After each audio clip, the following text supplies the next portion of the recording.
presidency, Ronald Reagan's election in the United States the other night. I believe he's from Dixon, Illinois, and so is Ray York, the head coach of the Blue Bombers, and he was suggesting that he and the president do have something in common indeed. Don, Dieter Brock just really having a sensational season. It all starts though in the trenches. That offensive line, I don't think has gotten the publicity that it deserves. Bobby Thompson, Messiah, John Bonk, Larry Butler, and Butch Norman have really done a fantastic job for the Blue Bombers. Trevor Kennard trying to kick off to start this second half. Not a good kick. The ball is fumbled by the Stampeders, and it's taken out of bounds by Mark Nelson. And Nelson had difficulty with his footing as he crossed the sideline marker. Actually, had Nelson not played that ball, it would have gone out of bounds, and the Bombers would have been forced to kick over again. And there is a rather strong breeze now blowing out of the north. It seems to have increased in velocity since the start of this ball game. You get an indication there of the strength of the wind, and at the bench some adjustments are being made in the type of footwear being employed by the Stampeders. And Terry Irvin may very well be going in. He's been the designated import so far in this game, but he may be going in that Calgary secondary. Willie Burton fighting off tackle and picking up 4 or 5 yards before he's stopped by Leo Ezrin. Wherever you're looking in this afternoon, whether it's on the CBC television network from coast to coast or on the ESPN network in the United States, we hope you're enjoying the action from a rather chilly Winnipeg stadium, a city that was hit by quite a snowfall yesterday, about 5 inches of the white stuff falling and creating problems as far as the playing surface is concerned in the Manitoba capital. On second down, Johnson getting the protection, throwing incomplete over the middle, intended for Armstead. Reggie Pearson was covering on the play. Ken Johnson seemed to lose his footing, Don. If you'll notice, if we can probably pick it up on replay, that his receiver was wide open downfield, and when he started to deliver that football, his back foot slipped, and he just didn't have the velocity on the ball. Well, the footing actually was quite good at the start of the ball game, but now with most of the field in the shadow of the west side stand and without the snow completely removed from the playing surface, I imagine it would be getting a little icy in certain spots. McTagg with a towering third down kick. It chases Bennett back to his own 22-yard line. What a job Bennett has done this afternoon, but he fumbles the ball. Calgary has recovered.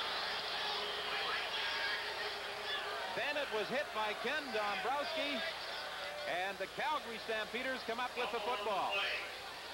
A 58-yard kick and a 16-yard run back. Take another look at it. It was an excellent return, and maybe we can take a real close look here. See if somebody strips that football. Ken Dombrowski pulls it out of his hand. Excellent play. They're going to need those defensive turnovers, and now they got to go right up on top. Don, the Calgary Stampeders cannot play the conservative football as they're doing right now. Johnson's got to find his people downfield, and I think he's got to look for Tom Forzani. He has been open. He's a veteran receiver. He's a smart football player. They've got to get the football to Tom Forzani. Well, a touchdown here would get the Stampeders right back into the thick of things. Johnson is going deep for Forzani. Incomplete. Gary Rozalowicz in the end zone knocked it away. He was being helped with the coverage on Forzani by Charles Williams. If they don't get that double coverage, they got the 6 points. Tom just give a little head fake to the outside. He got good position on the inside on Charles Williams. He's reading it. You can see that Williams undershot the football there. But Gary Rozalowicz right there in the double coverage saved the touchdown. Actually, Rozalowicz almost deflected it into Forzani's hands.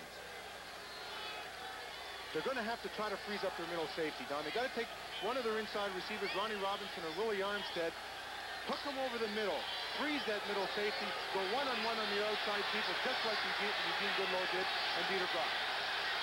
Big second down play. The safety blitz. There's the pass complete to Robinson, and Robinson has some running room. He's going to score. Ron Robinson with a big touchdown for the Stampeders. Just a great block downfield by Mike McTagg. You see, Don, if they're when you're in trouble, you got to go one up. You take your best people against there and say, okay, we can't sit back. Let's go and attack. And we can see right from the end zone camera, there comes Gary Rozalowicz, 21. Right away, Ken Johnson knows they're in a man-for-man coverage. Gets the ball to the outside. Excellent block on the bottom of the screen right there by Mike McTagg to break Ronnie into the end zone. Footing was a problem for Paul Bennett trying to recover there, though, wasn't it? Well, on both sides, John, you know, the Bombers took advantage of it in the first half, and maybe now Calgary has found something. With the point after by J.T. Hay, we suddenly have a ball game. And we'll return with the Calgary kickoff right after. Well, we spoke of Calgary's ability to strike if there's a turnover. Bennett fumbles on the kickoff. Ronnie Robinson runs a curl pattern, gets open. Great block by Mike McTagg on Vince Faison. New ball game. Back to the live action, the kickoff with O'Doherty taking the short kick and running it back to about the 32-yard line where he was stopped by Al Burleson.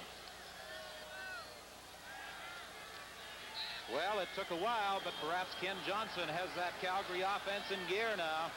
Winnipeg led at one stage by 22 points. It was 22-0 for the Blue Bombers. But turnovers have certainly proven costly. A fumble at the 1-yard line late in the first half when it seemed as though Winnipeg was driving in for another major, and then the fumble by Paul Bennett. That gave Calgary the chance to go in and score. William Miller is stopped right at the line of scrimmage. Mark Nelson made the penetration, and Ron Robinson, who had a big game against Winnipeg in their final meeting of the season at McMahon Stadium 3 weeks ago, is enjoying a rather successful afternoon in this playoff encounter. Don, he's also a very big receiver, 6'4", 205 pounds with excellent speed. They're really high on him. They think he can be an all-star in this league in a very short span of time. Winnipeg, a second down play.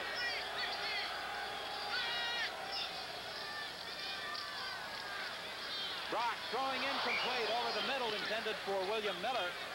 He was hit by Mark Nelson, the middle linebacker. Winnipeg is forced to kick it away. Well, don't go away. This one is far from over, even though it looked as though it might be over in the first quarter when Winnipeg jumped in front with 3 touchdowns. But the Stampeders, as they have demonstrated on a number of occasions this year, have the ability to fight back. John, Don was saying something about maybe the field conditions that was getting harder. What do you see down on field level? Because I saw that the defensive line of Calgary came off the ball very well on that particular play. Sir, I'm sorry, I couldn't hear all of your question. I'll catch up with you in a sec. Okay, John. Third down kick by Cameron. Darryl Moyer picks the ball up, and he really has nowhere to go as he was surrounded by 4 Winnipeg tacklers led by Leo Ezrin. An injured Winnipeg player and having some difficulty picking up his uniform number.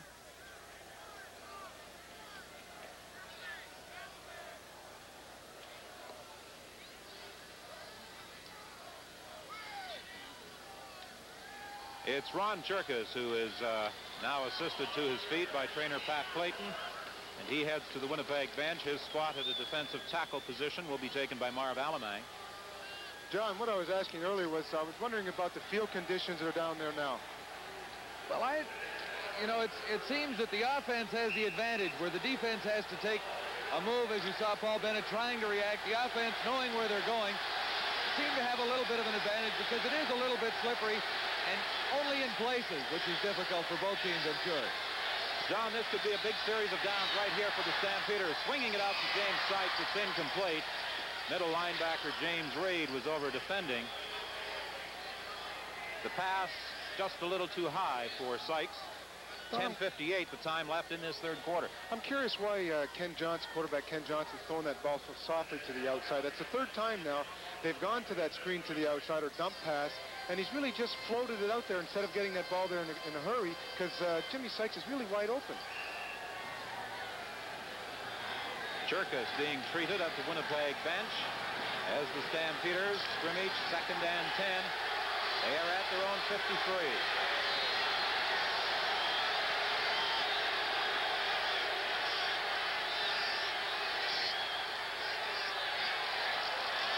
Movement at the line of scrimmage as Sykes finds a hole, and he struggles out to the Winnipeg 50.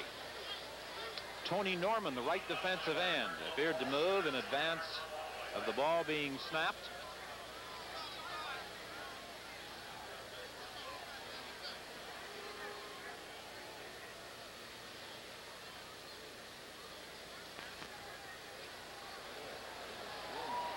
Now it's a procedure violation and a holding call against the Calgary Stampeders.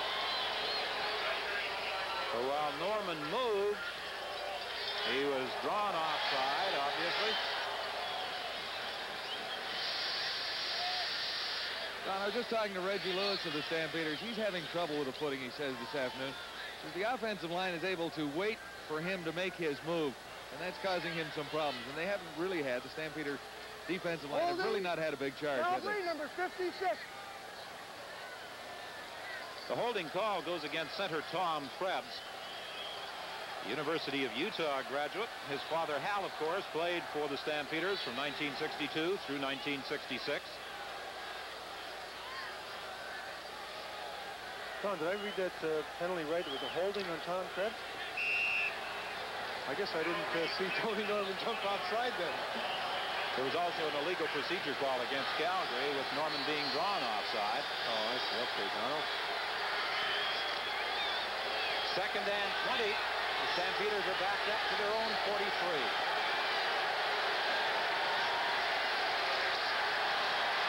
Johnson with good protection. The pass complete to, no, they rule no catch to Ron Robinson. It looked as though Robinson had dropped to one knee to scoop that ball up, but apparently he fielded it on a bounce. Ronnie Robinson's getting off the line of scrimmage really well. No one's blocking him. He's right down there in that first down territory. You can see he's just cutting right now in front of the flag. But quarterback Ken Johnson is not getting good velocity on that football. Now, mind you, he should have caught that ball. He was down there like a second baseman trying to pick it up. But Johnson seems to be slipping on this turf, where Dieter Brock is not. Now, mind you, Dieter's got a much stronger arm. And I guess with Ken Johnson not getting the follows through, it's hurting his passing. Not a good kick by McTagg, particularly with that following wind. And the ball rolls out of bounds on the far side of the field. 9:46 is the time left in this ball game. Winnipeg leads Calgary 23-14. 45 yards the length of the kick by McTagg. Thought interesting on that pass play before to Ronnie Robinson. You know, he gets off the line of scrimmage clean. There's no blitzing. The linebackers are out of that area. And if Ken Johnson starts to get that time now and they get his receivers downfield, I think we can see a cliffhanger. Well, Winnipeg appeared to be home free in the first quarter. They have some work ahead of them yet. William Miller trying to get outside, and he's caught from behind. Good play by Al Burleson, the safety. There's also a penalty flag on the play. It appeared as though Miller, if he could get the block, would get to the outside, and Burleson really came through from his safety spot. The penalty is against Winnipeg, it would seem.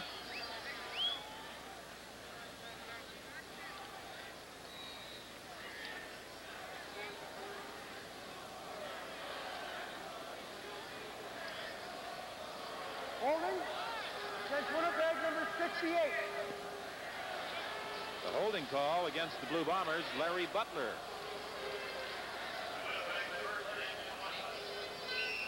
The left guard, Larry Butler.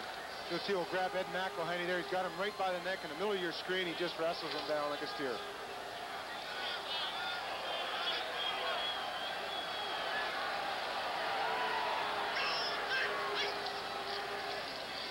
Draw play with Miller. Miller trying to cut off the block of center John Bonk. He's brought down by Mark Nelson after an advance of about 8, maybe 9 yards.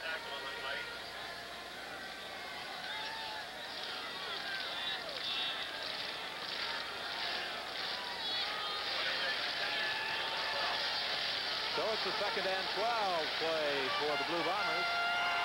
In that first quarter, it looks as though Captain Blue may have to send out for more gasoline for the Blue Bomber, the way the Bombers were putting points on the board, but he's been stymied since then. Sideline intended for Goodlow, incomplete, and Winnipeg is forced into a kicking situation again as Ed McElhaney was pressuring quarterback Dieter Brock and may in fact have partially hampered his throw by reaching up and catching the throwing arm. So Calgary should get this ball back very close to midfield. 8:24 is the time left in this third quarter. 23-14, the Blue Bombers lead it. Todd Cameron kicking into that breeze, blowing out of the north.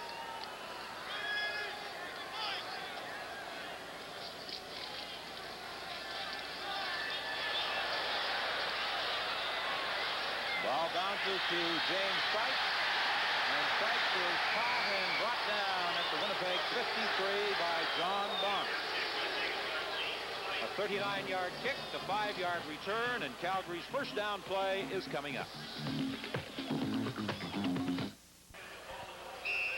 They position the ball at the Winnipeg 54, a 1st and 10 play for the Stampeders. Terry, I think you'll agree, a very important series of downs for Winnipeg. There's no doubt. Or for Calgary, I should say. For sure, Winnipeg will have the win in that 4th quarter, and Calgary got to come out of this drive with some points right now. Well, Johnson will try his best right here. Pass is complete. And on the receiving end, Ron Robinson in front of Paul Bennett. That's just a good football play. Number 3, Ronnie Robinson, again coming clean off that line of scrimmage. And he's driving the halfback Paul Bennett deep. But he's got good coverage. He's right there, and it has to be a perfect throw and a perfect catch. You can't play defense any tighter than that. Robinson with 90 yards and 5 receptions. He's been the prime target for quarterback Ken Johnson. First down, Calgary at the Winnipeg 35. Good protection again, going into the end zone for Armstead. Who's got it? Incomplete. Charles Williams went up with Willie Armstead. It appeared as though momentarily he had possession of that ball, but it was knocked away as Vernon Paul was pressuring quarterback Ken Johnson. Well, they've been trying to get Willie Armstead deep, but I'll tell you, he better keep his eye on Ronnie Robinson because he's been open. I'm telling you, he's finding a nice soft area inside there. He's going to work on Paul Bennett because middle safety Gary Rozalowicz, number 21, is trying to cover double coverage on Willie Armstead, and he's leaving Ronnie Robinson open. Almost a great catch right here. Willie almost pulls it down. The second down play for the Stampeders. Armstead looking to Willie Burton coming out of the backfield. He's got it. He appears to be very close to the first down. Stopped by Charles Williams. Looks like somebody ran the wrong pattern there, Don. Tom Forzani and Willie Burton were exactly in the same area. Now, mind you, maybe Tom was running an out pattern. Willie, as a release valve coming out of the backfield, got in that same area.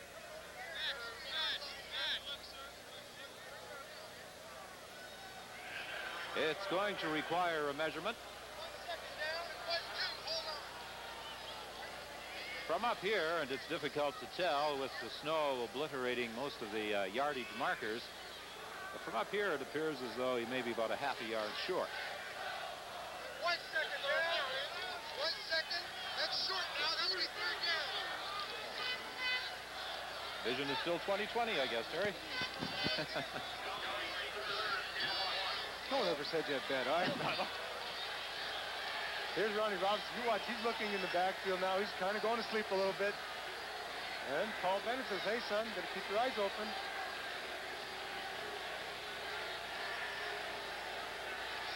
This is my turf. Don't come inside here, he said.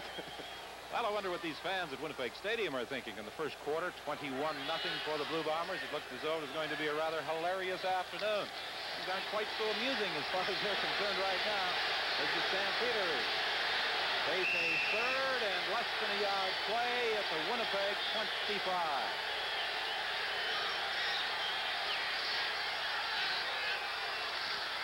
The pitch to James Sykes, and Sykes has the first down. Just about didn't get away, though, Don. Paul Bennett came up from his defensive half position, and had Willie Burton not been there to level the Bomber defensive back, Sykes might have been trapped for a loss. Not exactly your predictable play right here, but Willie Armstead, number 18, got a good block on that line of scrimmage, and even though Jim Sykes was fumbling that football, he still was able to get up that first down. See, we got a double team on the outside right. Bob Too Good right there. You can see Willie Armstead hangs him up, and just enough room for Sykes to pick up the first down. 5:30 is the time left in the 3rd quarter. The Stampeders on the march at the Winnipeg 22. Swing pass to James Sykes, intercepted. Picked off by Tony Norman. Far too much in a hurry, Don. Really has a very before he's throwing football. He had the line right out in front of him. The linebacker read it perfectly, though. And again, Johnson, really too much in a hurry to get rid of this football. You see he's on his back foot, and he's just trying to loft that football up there. Really not a well-thrown ball whatsoever. It's not often you see defensive ends make interceptions of that nature. No, but he read the ball. He read the play early. The back came out too quickly. And geez, he's right there to pick that football off. Big turnover for the Bombers. Another look at it. See, he can read Jade Sykes coming out of that backfield right away. Tony Norman makes an excellent defensive play. Winnipeg, quick pass to Joe Paprosky. First down at the 41.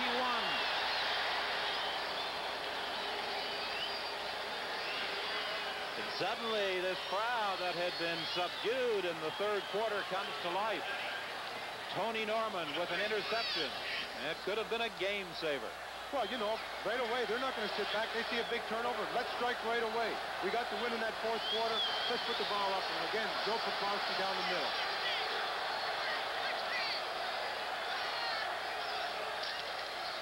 Inside to William Miller for a gain of about 5, maybe 6. And there are also penalty flags.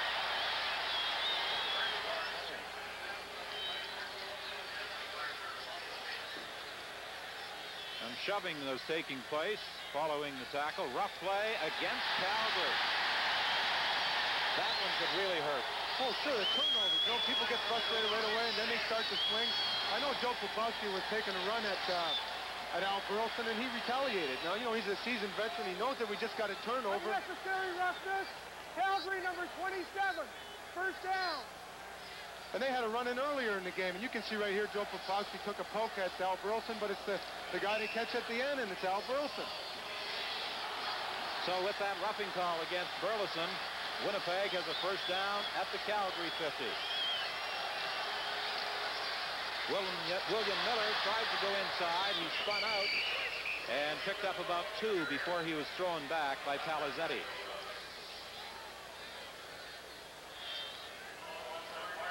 .357 is the time left in the third quarter. Miller, the second leading rusher in the Canadian Football League this season.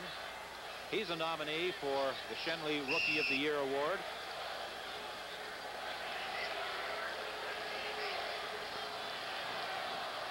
They credit Miller with an advance of 2. It will be 2nd and 8.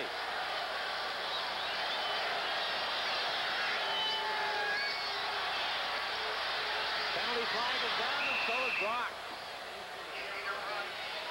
Brock dropped back at his own 52. There was a penalty flag at the line of scrimmage. Let's wait. I think it was offside against Ronnie Padgett.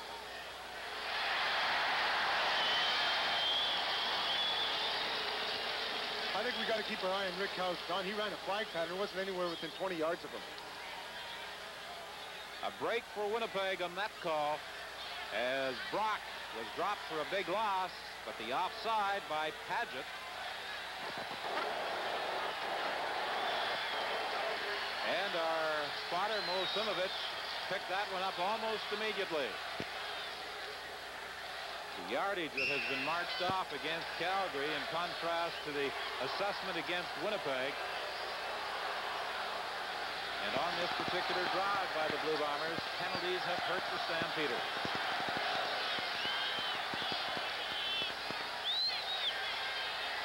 Second and 3, Winnipeg.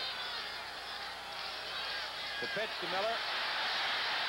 Nowhere to go. As a matter of fact, he was driven back by Jim Burrow and Al Burleson.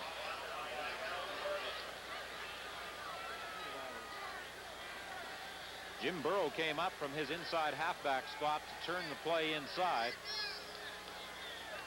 And then Burleson, the safety, came over to level running back William Miller. So Bob Cameron comes into the ball game. A third down kicking play.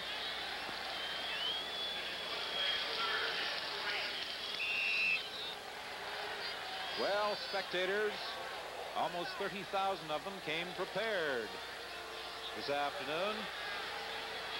I think I kind of like to share that blanket with them. It's not exactly warm out here. At playoff time in the Western Conference, you have best rest warming. Cameron with an end-over-end kick. It bounces back towards the line of scrimmage and then back towards the Calgary goal area. James Sykes picked it up and got out to the 20. Stopped by John Bonk and James Reed. A 31-yard kick and an 8-yard return, and Calgary will scrimmage 1st and 10 right after this. Campbell, head coach of the Edmonton Eskimos. That interception by Tony Norman may prove to be the play of the ball game. It was a very big play. Calgary had a little momentum, and they needed to score while they had the wind. And Cameron's been having trouble punting against that wind, and the Bombers will probably be glad when a couple more minutes go by and they'll have the wind to blow them home. What about that fourth quarter? What do you look for, Huey? I just think more excitement. I don't think you can count Calgary out, wind or no wind, and I think it's going to be exciting. This is a good football game. These guys are playing hard, aggressive ball. I think we'd have our work cut out with either one of them. Well, you had the experience of a Calgary comeback in the final meeting at Commonwealth Stadium. You led by 17 and they came back. They can do it, and of course Dieter can keep throwing all day, so there's more fireworks to come. Okay, Hugh Campbell, as we swing back to the action, a second down play for the Stampeders. Johnson throwing over the middle, complete to James Sykes. And Sykes is halted in the vicinity of the 34-yard line. Ron, you can see from the end zone here, he finds Sykes coming out of the backfield, but again, it looks like quarterback Ken Johnson is not getting good velocity on his throws. It doesn't look like he's following through. And I don't know if it is field conditions or not down the center of that field, but if he's going to throw that ball downfield, he's going to have to get better velocity and better follow-through. 1:23, the time left in this third quarter. Johnson under pressure. He is caught by Leo Ezrin. They're in a man coverage downfield, and they had all the receivers covered. And their outside line right linebacker, Leo Ezrin, comes on the blitz, knowing to pick him up. We can see from the end zone camera right here, initially he's got good pass protection. And here comes Leo Ezrin, gets away from Willie Burton and Mike Horton, number 67, and does an excellent job of bringing the quarterback down, Ken Johnson. A Winnipeg native, Leo Ezrin, attended Whitworth College in Washington. 6'4", 225 pounds. He started his pro career as a tight end. Was converted to linebacker a year ago. Don, again, I like to say they got to try to find Tom Present. He really is open downfield. And quarterback Ken Johnson's got to find him. Second picking away in this third quarter. The Stampeders, the pass complete with James Sykes getting away from Reed. He breaks another tackle. And going down the sidelines is finally stopped by Paul Bennett. And another super block by Mike McTagg, number 9, on number 9, Vince Faison of the Bombers. Ken Johnson finding Jimmy Sykes coming out of the backfield. And you can see he's looking, but he comes off his receivers wide open over the middle. Again, Ronnie Robinson. And James Reed misses the tackle right here. Then at the top of the screen, right there, you can see number 9, Mike McTagg. Excellent downfield block and a 33-yard gain. I'll tell you, Terry, that play certainly brought the Stampeder bench to life. They're getting a little down over here. A couple of breaks gone the wrong way, but that was a big play for Calgary, no question. This could be the final play of the third quarter. Little counter action and pickup of about 4. James Sykes stopped by John Helton.